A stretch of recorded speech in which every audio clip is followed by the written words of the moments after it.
তানিয়া বৃষ্টি যখন থাকবে না তখন মানুষের মুখে। জনপ্রিয় অভিনেত্রী তানিয়া বৃষ্টির ব্রেন টিউমারের অস্ত্রোপচার সফলভাবে সম্পন্ন হয়েছে।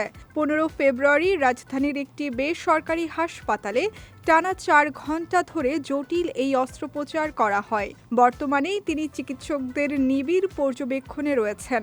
তানিয়া বৃষ্টির শারীরিক অবস্থার সর্বশেষ খবর নিশ্চিত করেছেন নির্মাতা সকাল আহমেদ। আপনার মনটাও ফুলের মতো সুন্দর। তিনি গণমাধ্যমকে জানান, আল্লাহর অশেষ রহমতে তানিয়ার সার্জারি সফল হয়েছে এবং টিউমারটি অপসারণ করা সম্ভব হয়েছে। তবে এটি একটি বড় অস্ত্রোপচার হওয়ায় অপারেশন পরবর্তী কিছু ঝুঁকি থেকে যায়। তাই চিকিৎসকরা তাকে আগামী 24 ঘন্টা কড়া পর্যবেক্ষণে রেখেছেন। এখনই তাকে পুরোপুরি শঙ্কামুক্ত ঘোষণা করা যাচ্ছে না। এ সময় নির্মাতা হাসপাতালে অযথা ভিড় না করতে এবং পরিবারের সদস্যদের ফোন করে আতঙ্কিত না করার জন্য বিশেষ অনুরোধ জানান।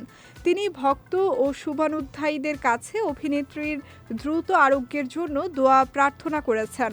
এই তো খানেরা কিছু হইব তোমার। তুই কি বিগ বিশেষজ্ঞ? এর আগে সামাজিক যোগাযোগ মাধ্যমে তানিয়া বৃষ্টির হাসপাতালের ছবি ছড়িয়ে পড়লে ভক্তদের মাঝে গভীর উদ্বেগের সৃষ্টি হয়। পরে জানা যায় কদিন হলো হাসপাতালে ভর্তি হয়েছেন বৃষ্টি।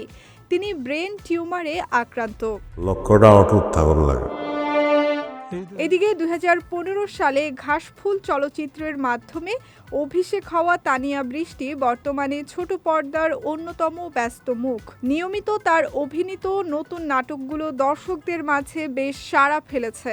দীর্ঘ বিরতির পর রায়হান খানের পরিচালনায় ট্রাইব্যুনাল নামক সিনেমার মাধ্যমে আবারও চলচ্চিত্রে ফেরার প্রস্তুতি নিচ্ছিলেন তিনি।